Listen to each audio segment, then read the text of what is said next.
Hello and welcome, I am Carynx, and this is Dark Souls 3. Of course, just like in most episodes in this Let's Play, we are starting off at Firelink Shrine. And I believe we are more or less coming toward the end of the Ashes of Ariandel DLC. To be honest, I thought it would go quicker than it ended up doing, but then I didn't record for particularly long in some of these episodes, didn't I? Well, now at any rate, we've made our way back into the chapel. We've got the shortcut open, but we still need to clear the area down below and make our way into Priscilla's old boss arena, of course. And after that, well, I believe the only thing that remains then is to make it to the bottom of the gulch. That'll leave only the bosses thereafter.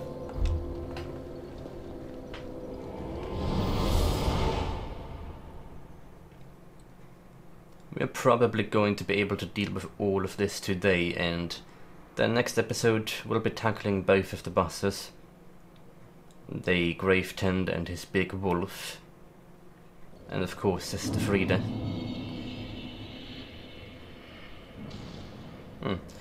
I wonder, has the painter made her way back yet? The door's open after all. Not just the one that was keeping her locked up in the library. Oh yes, she is here.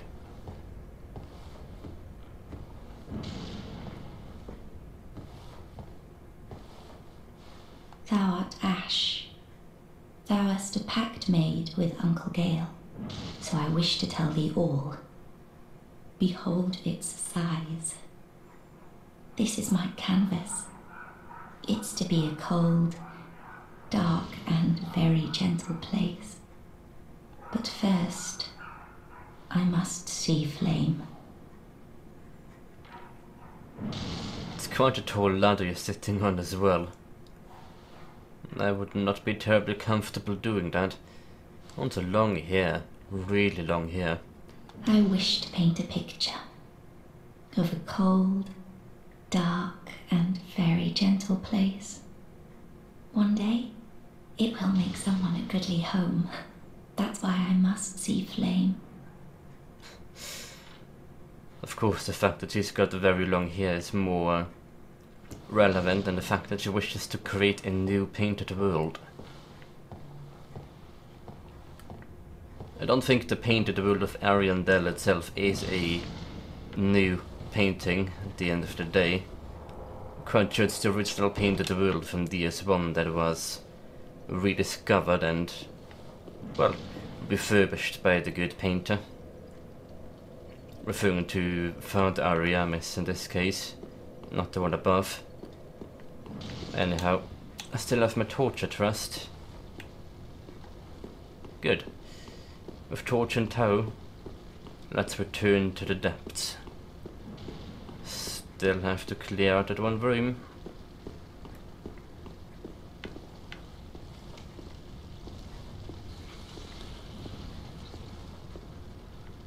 It'll be quite the experience.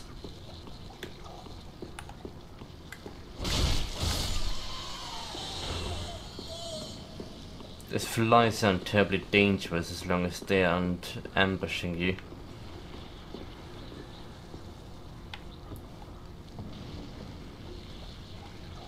Which is kind of the main issue with the area down below.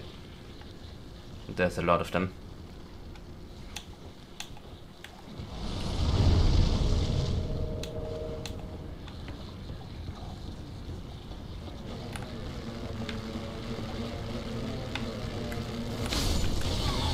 I fell down.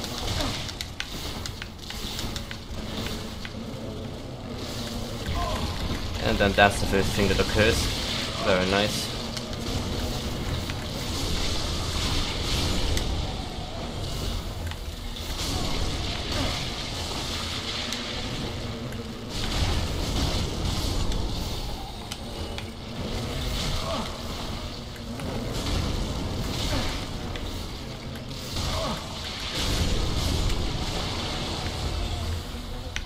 the maggots.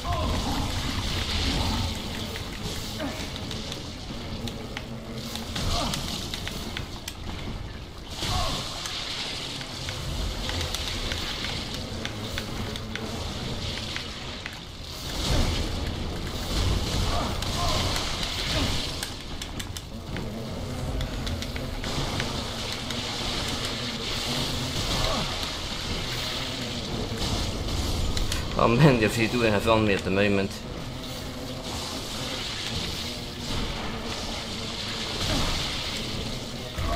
I don't believe I'm going to survive that one.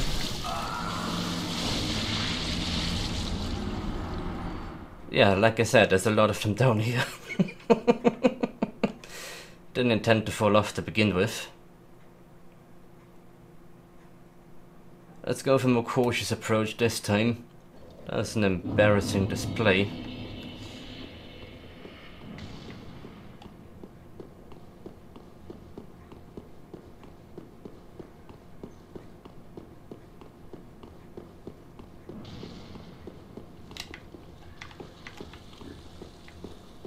Alright, the one that is up here is of no big deal.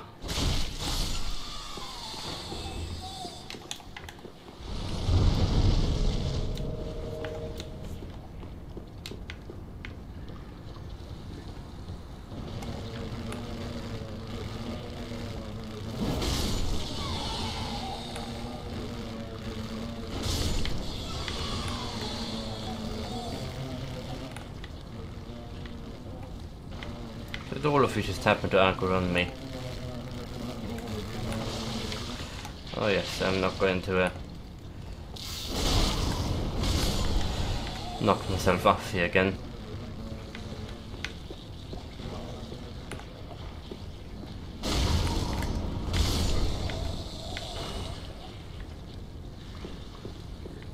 Nice and easy. That's the way to do it.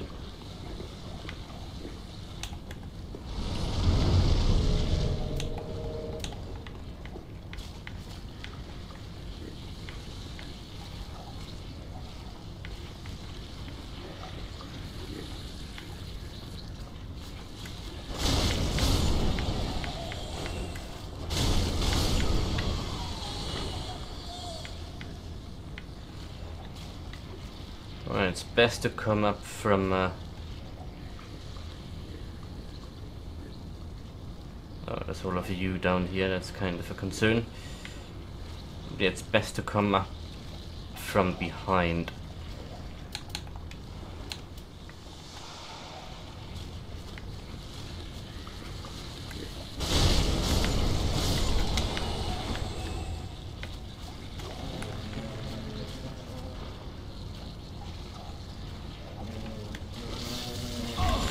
Okay, cannot block that. Understood.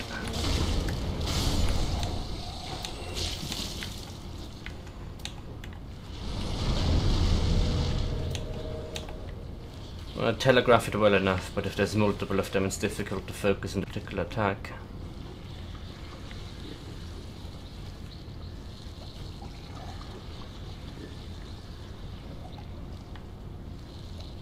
I'll get the one that's right up ahead next.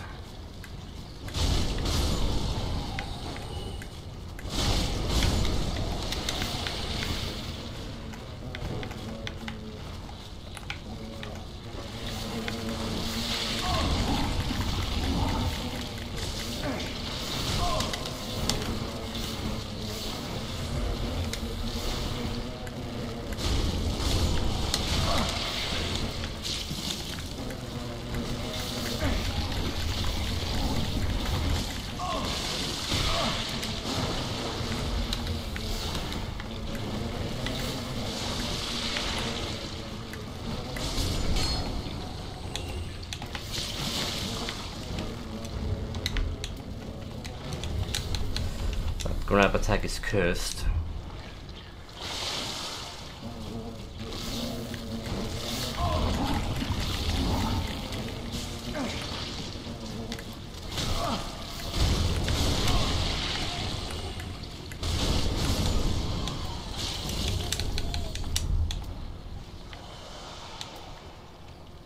Enough of this already.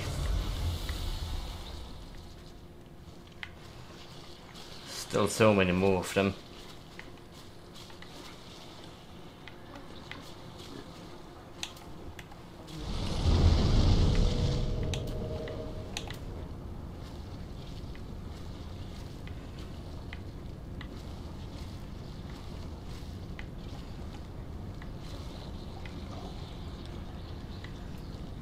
I'll get that group next. There's 3 of them, I believe.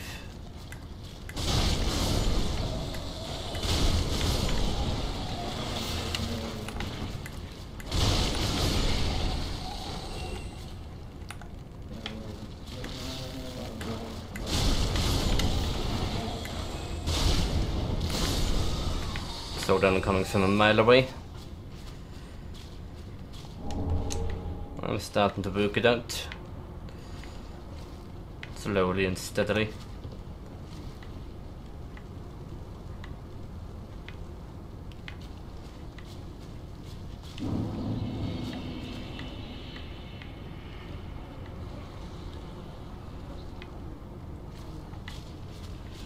So as soon as a certain one of them is alerted, multiple of them will come jolting toward you.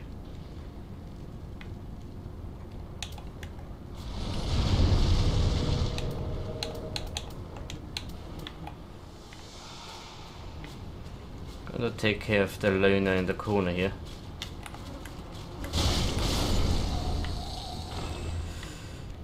Oh, look at how many there are over this way.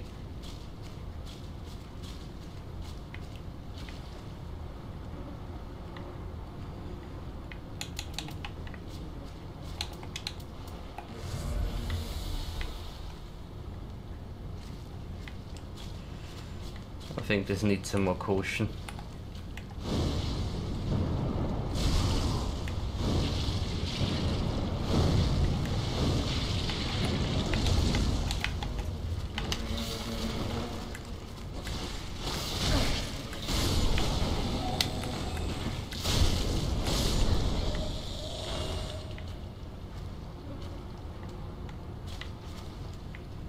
Alright, easy does it.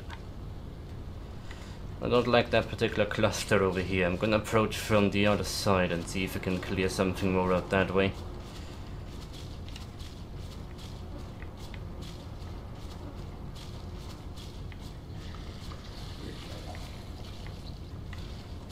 Mayhaps I can even separate some of them.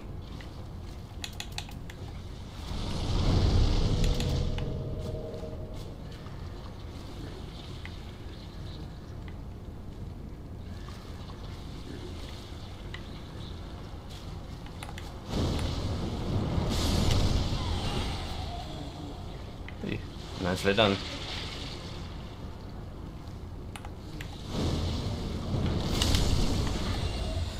They don't like being hit in the air, that's for sure.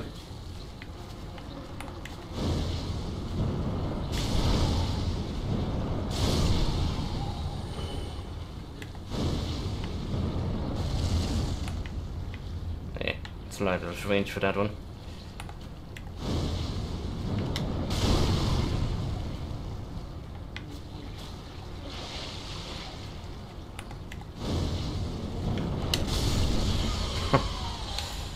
How's it taste?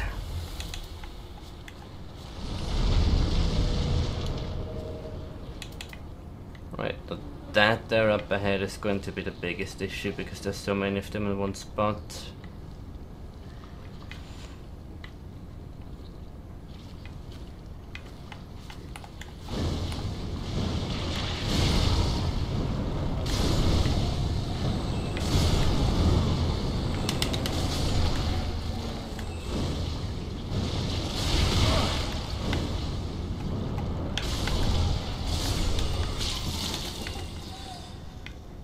Yes, the ranged approach works quite nicely against them. I took out quite a cluster. Bloodgem. Well, that's oddly appropriate. This room makes me uneasy, if only for the enemies that's inside of it. That's the armor set up ahead.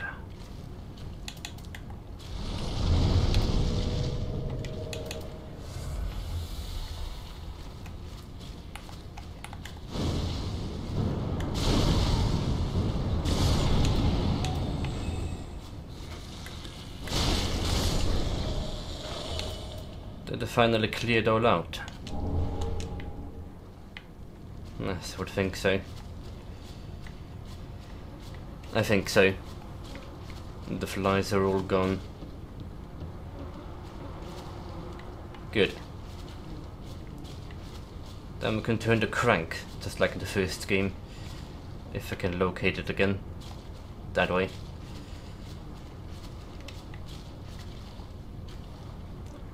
Turn the handle and unleash Radeon's wrath.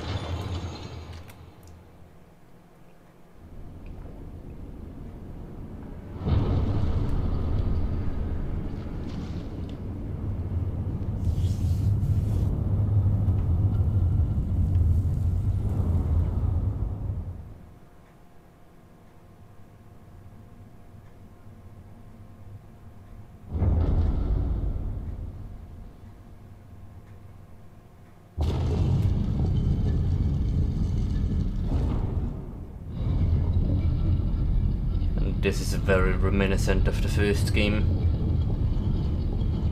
The way the statue turns.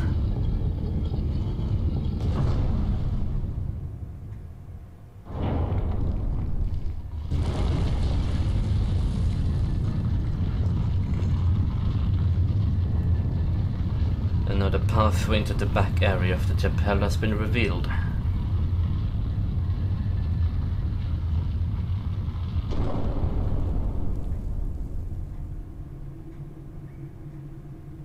As ashes will be, ever seeking fire.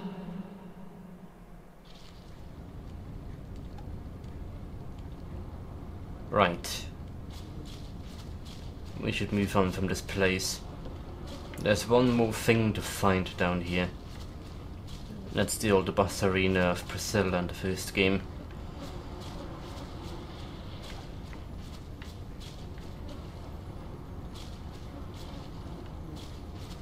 Should be here somewhere, one of the windows, but it'll have a... oh yes, here it is. It reminds me, I do not need you anymore.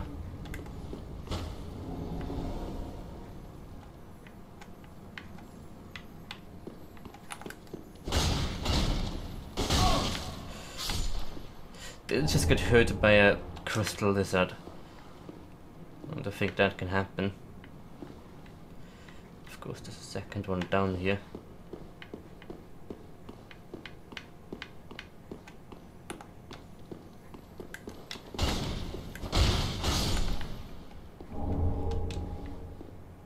And that's the end of that.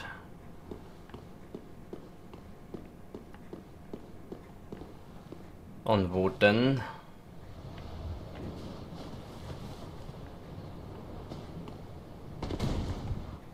I took quite a dip of my health. It is going to be a dangerous descent. Isn't it also supposed to be...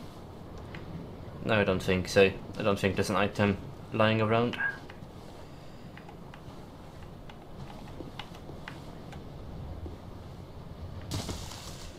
Anyway, we need to make our way down this route. Bit by bit, inch for inch. Some good practice, I suppose, because it's not the only time that we'll be doing this.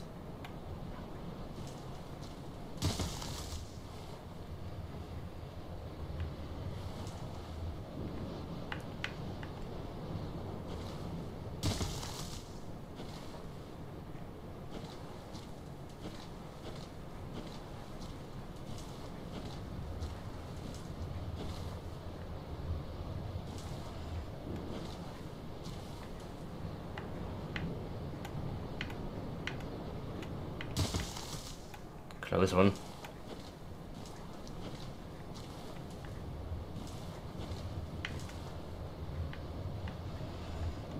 Further down we go. I'm deliberately not healing up because it will ember up once I make it to the arena.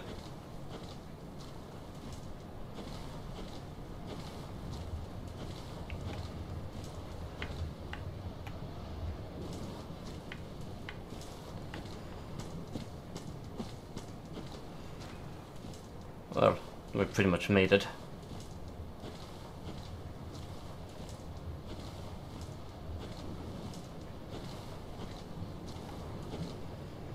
So I suppose the final drop I should make with the silver cat ring on for the moment being. There you are.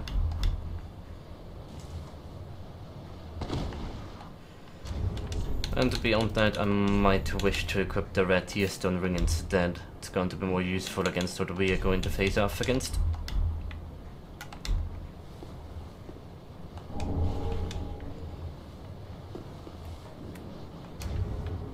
Not that I'm going to be using my PvP weapons for this.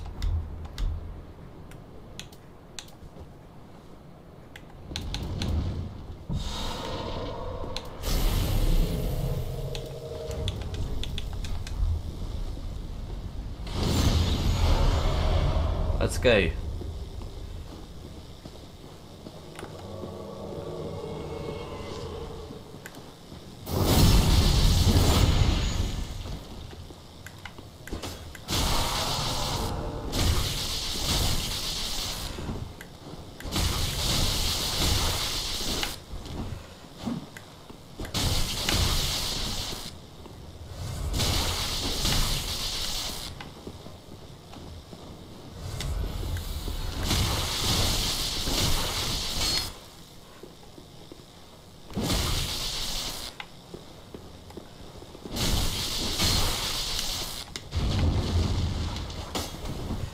Oh wait, why am I fat rolling?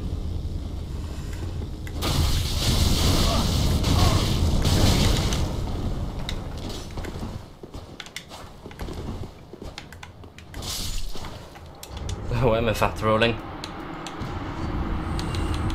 Wait, I put the... Why did I put that on? I was supposed to put the flames there. I have no idea what I ended up doing there, but it all worked out very nicely. Anyway, I can put my steel ring back on.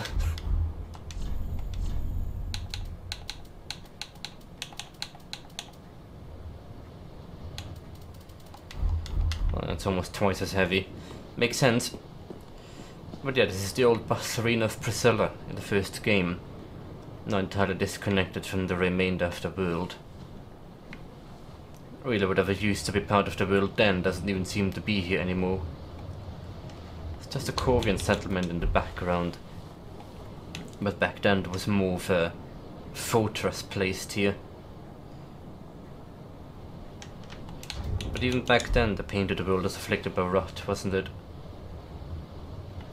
The phalanx type enemies, the blob heads. And here of course is the plank. Hurry on home and all that. Don't think we'll be hurrying down this one though. Oh yeah, that's lethal. That's a lethal fall. And if it wasn't, it delivers straight into the boss room down below. But that is not where we're going now. For now we'll return to... I don't really have many souls, so yeah, I'll just return to the last bonfire, rest of that.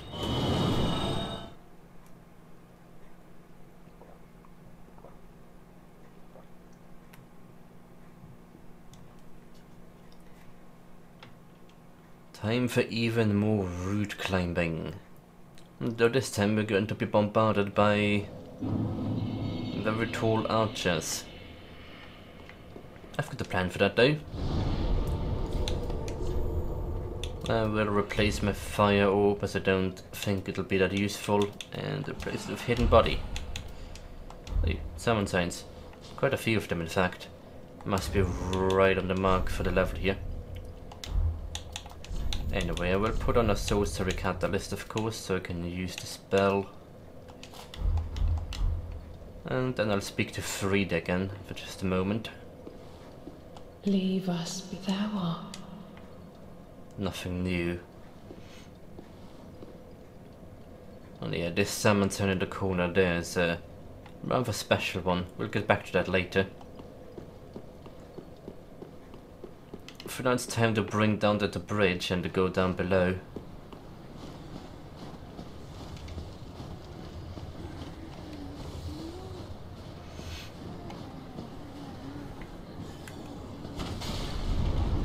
enough.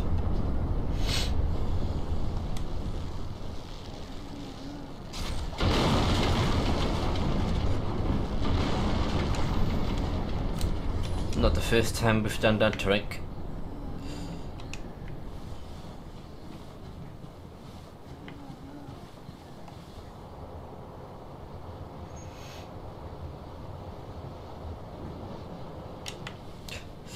That's cloth physics. Well, no matter. We've made it down here, and from this point onward we'll have more routes to climb.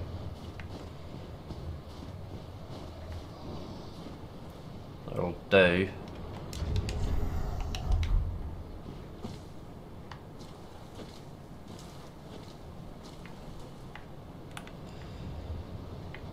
I believe I will be doing this in more careful fashion.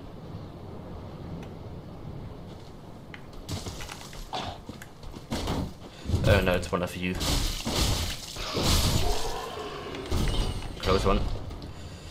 That's one of the shield people. I thought it was a spear guy. Not good, in conclusion. Not good at all.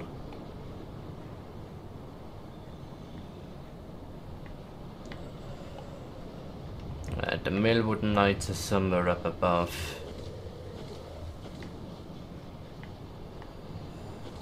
Troubling their own.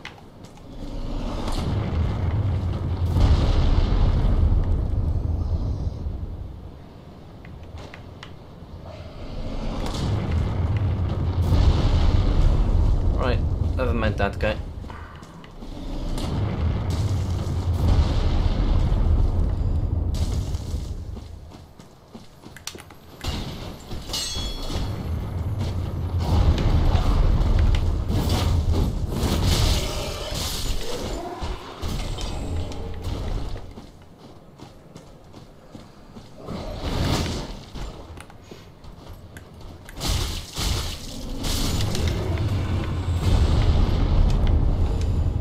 Right, that's the Millwood Knight.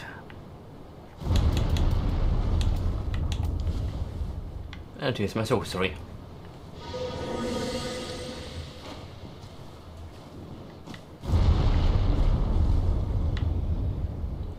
This should allow me nicely to get down the road and to the bonfire up ahead.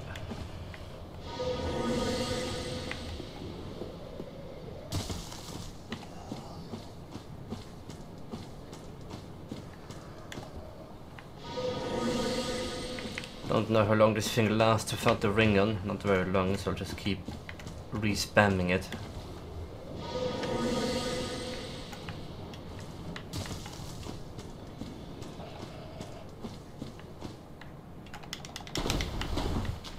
Good enough. We made it down here. Get the bonfire and we're good.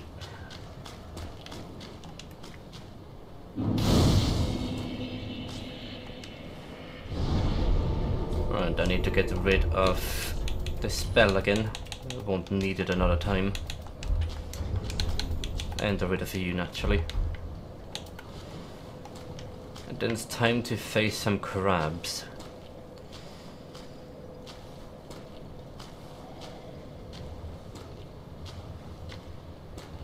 The only thing is,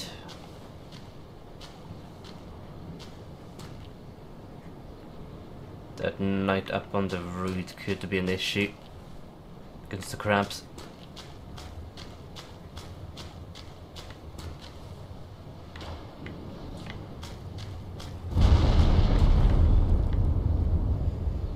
Well, apparently the one above is as well. Shouldn't be able to hit over here though. Now you on the other hand are a different story, aren't you?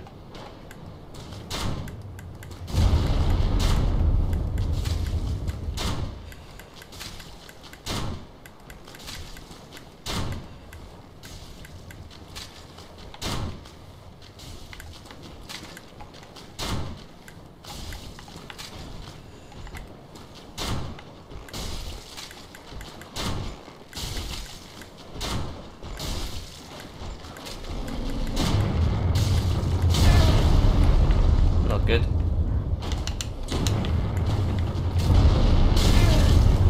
Double not good.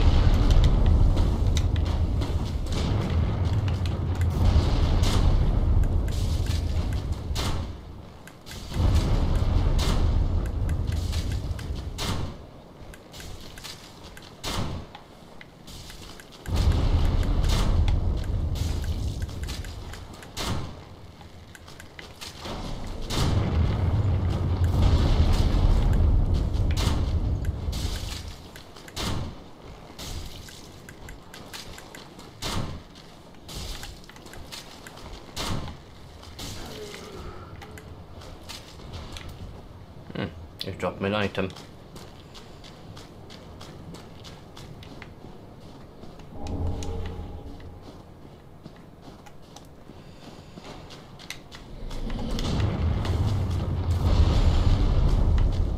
Didn't take whatever was up there. It's hopefully nothing too important. I know the crabs are going to be a bit of an issue because they are a double team. I just rested that, it was stupid, not the guy's back. Whatever.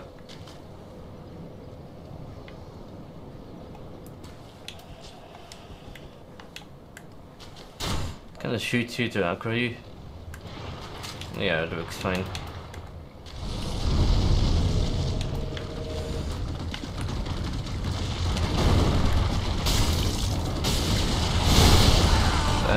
Repost why you no work.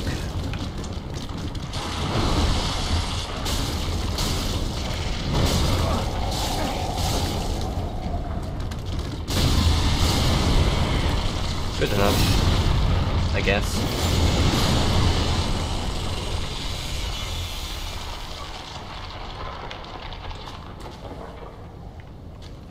Oh, so they can be pulled apart from each other.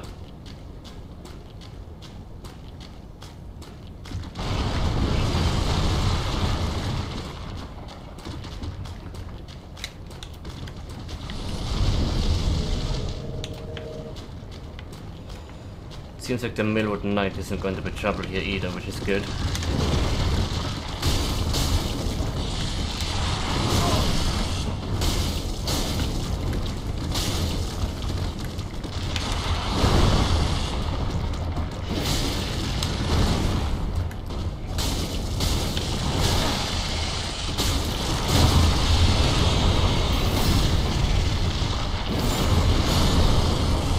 I haven't forgotten how to fight you people. People. They're crabs, not really people.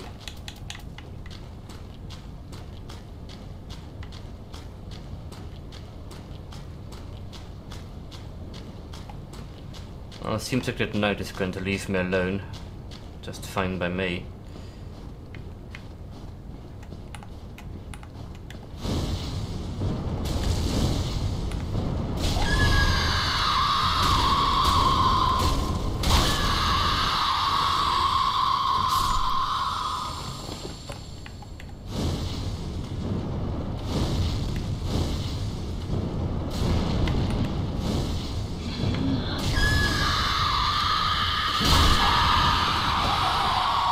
That worked out perfectly.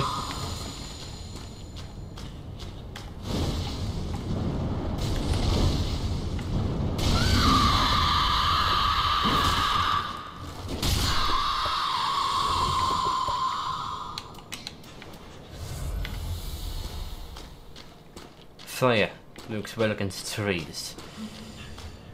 Who would have thought? T is ahead. It's time to deal with you.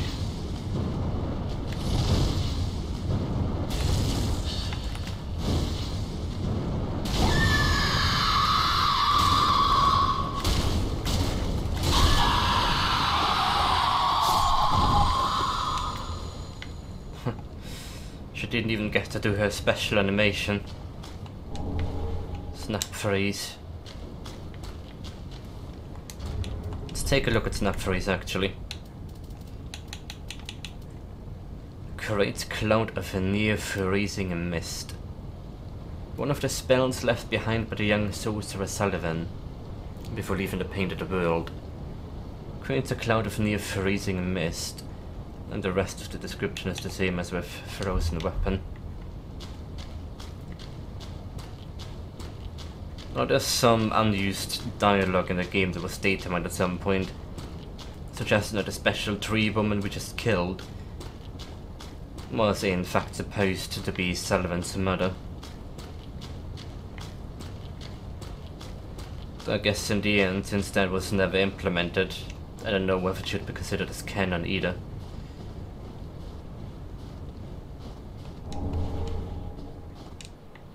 Either way, killing her revealed this ladder so now we can get out of this hole again.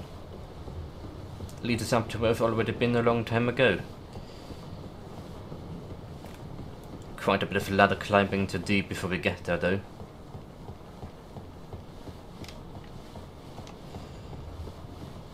Quite a steep fall. I would not be comfortable climbing up this thing, especially as how rickety it looks.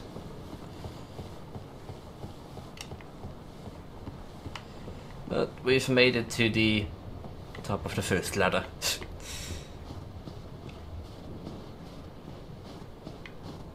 Naturally, they wouldn't let us off that easy.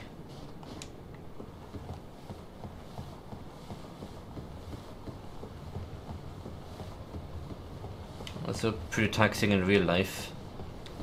I mean, climbing a ladder looks easier, but if you're climbing that many of them,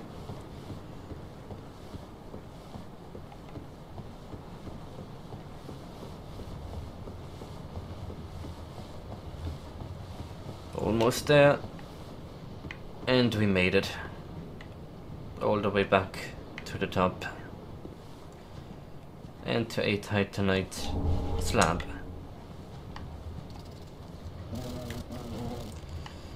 You won't reach me up here. That's spectacular.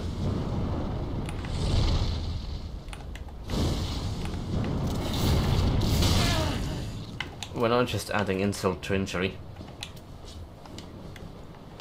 Let me just snipe you off from here.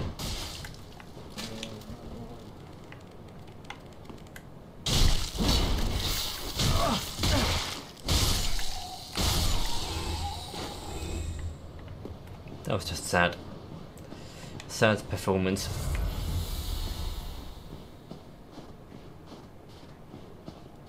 And with that, we've pretty much done everything the painted world has to offer. Only the boss fights remain. I never did see the big dog a third time. Perhaps you have to not skip him the second time for the third encounter to appear.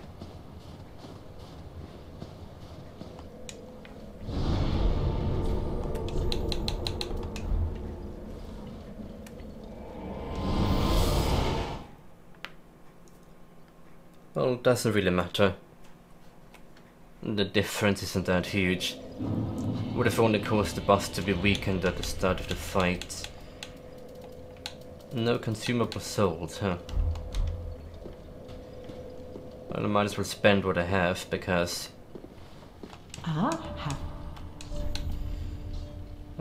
Steam notifications.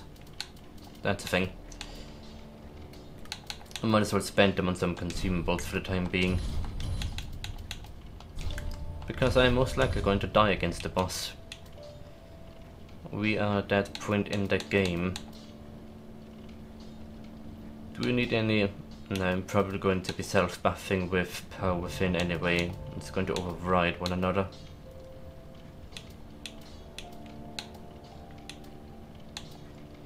And I've got plenty of these. Not have that many souls left anyway. Might as well contribute them toward upgrading my crossbow to plus 10.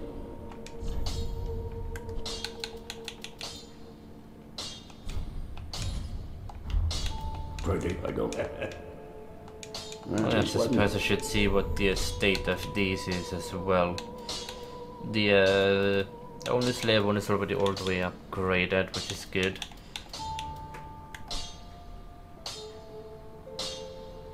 There's quite a few items like these that I have never upgraded, don't I?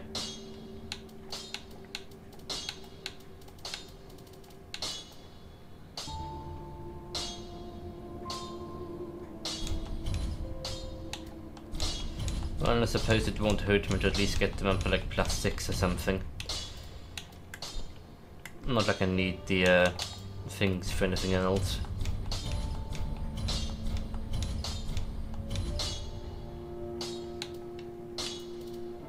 I literally don't. Should I upgrade my torch? Sure, let's do it. Oh, I don't have the souls to do so anymore.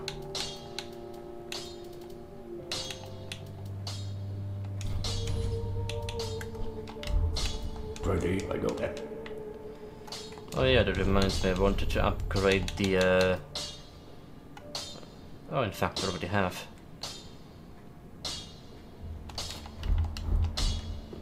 That thing would be pretty nice for when I run out of healing. It's not too horrible in terms of blocking either. Low stability, but manageable. Anyway, for the end of the episode I'm gonna look at some of the items that we found and not really took the time to read up on as of yet. Which doesn't include anything in this list, I believe. I've certainly got the contraption key, which leads to the attic of the archive found on the edge of the Corvian settlement. After Sir Wilhelm led a white-haired woman to the attic of the library, he kept this key as if it were his life. Did I not wish for another painted world to be... well, I suppose for that to be possible, the painter needs to see flame. That goes against the very belief of those who inhabit the painting. At least that applies to one of the factions in the painting. Floating Chaos is one of the pyromancers we acquired. Found that on when we beat the Livid Pyromancer earlier. Pyromancer Daniel was fascinated by the ceremonial art employed by the clerics of Smoldering Lake. Summons a fire-submitting Chaos Orb.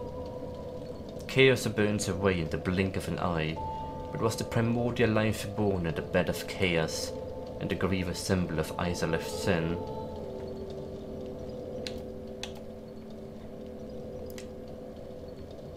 I just noticed I can use Chaos Storm. I suppose that's because Chaos Pyromancers don't have a stat requirement. Art of the Flame of Chaos from Ancient Izalef. Erects multiple Chaos fire pillars in vicinity. Chaotic flame melts even great boulders and creates a brief surge of molten lava on impact. The all-engulfing chaos flame eventually formed a tumultuous seedbed, which birthed the twisted things known as the demons. And I've got the fire whip as well. That's what a chaos pyromancer do.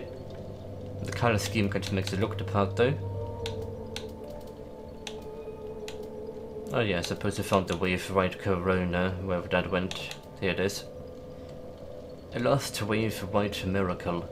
Launches a white discus which slices into foes and returns to its conjurer. Long ago, when the imprints left by the gods were still deep, miracles of the wave white existed alongside aureoles.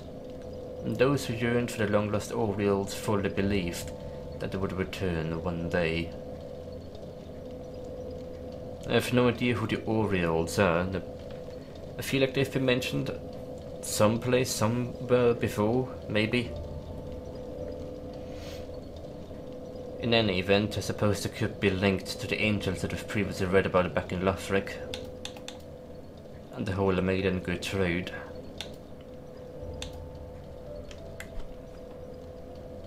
Right, beyond that, I'm sure we have some weapons, like the Millwood Knight ones that we found.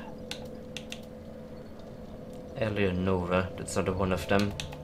But this is the Earthseeker. And this large twin-bladed axe, forged with bronze, is a ceremonial weapon normally used in sacred rites. Millwood is a land of primitive earth worship, where chieftain knights served as high priests. Interesting to see a bit of a Nordic mythology mixed in as well.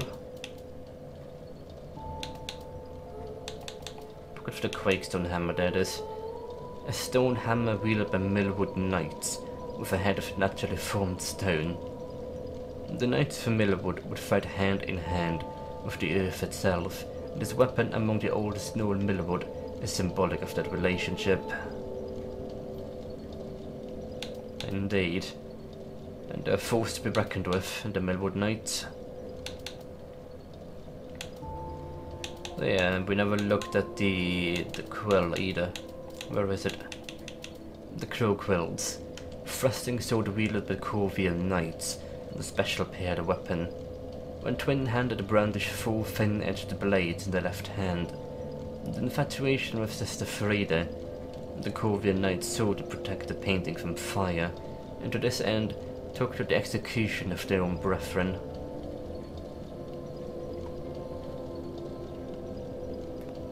This weapon is visually pretty badass. I'm going to leave it at that though, because it is not really that powerful, easy to parry in PvP as well, so its application is rather limited to my mind. Oh yes, the Pyromancer's parting flame, that's a thing.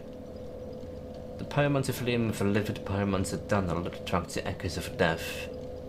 When Dundle lost his hideous spouse, oof, he gave his own Pyromancer flame as an offering, which transformed into a parting flame. Not long after, Dundle became a mad spirit, damned to wander the lands.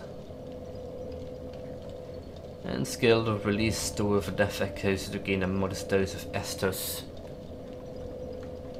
Yeah, basically whenever you kill something with the hand in an active slot, you get like an invisible stack, and when there's enough of those you can use the weapon to produce an Estus charge. Not that amazing, honestly. Not that amazing. The helm borne by the Farron followers. When the warrior Farron fell to the abyss, the tall, lean followers with the hollowed eyes quietly appeared in groups to hunt them down. Farron and his watchers fell to ruin, but the followers survived as a wandering pack of hollows. And the helms are also quite similar. Right, I've got two armor sets to look at, them being the Slave Knight set and Wilhelm set, of course. Armor issued to Slave Knights. The fine craftsmanship made this a symbol of honor. If you're called a Slave Knight, I have to rather question the honor part, but sure. Long ago, only the undead served as Slave Knights, warriors used as fodder in the bleakest of battles. They grew decrepit, the skin turned black and the bones twisted. Eventually, they went outright mad, but never relieved from duty. So that's the fate that befell to those undead that weren't sent away, is it? They were used as expendable infantry. And Wilhelm's armor. The black armor of Wilhelm, Knight of Londor, and a nice fit for any lean hollow.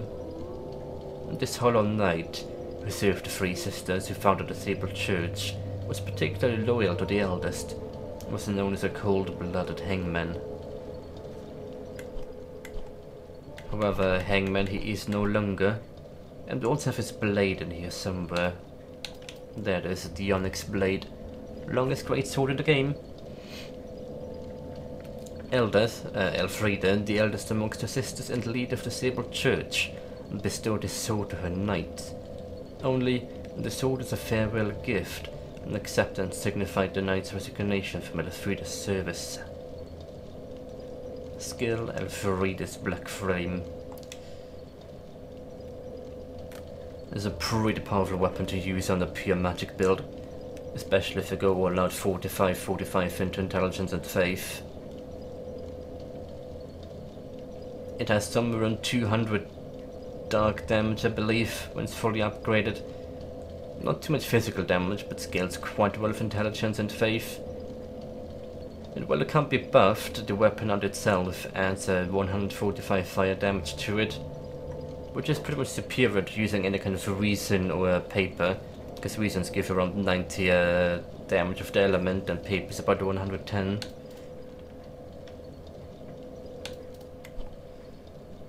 Definitely an interesting weapon,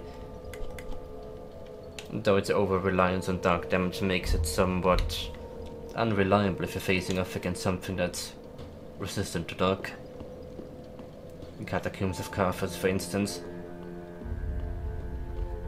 In any case, with that being said, I will leave it here, and see you next time.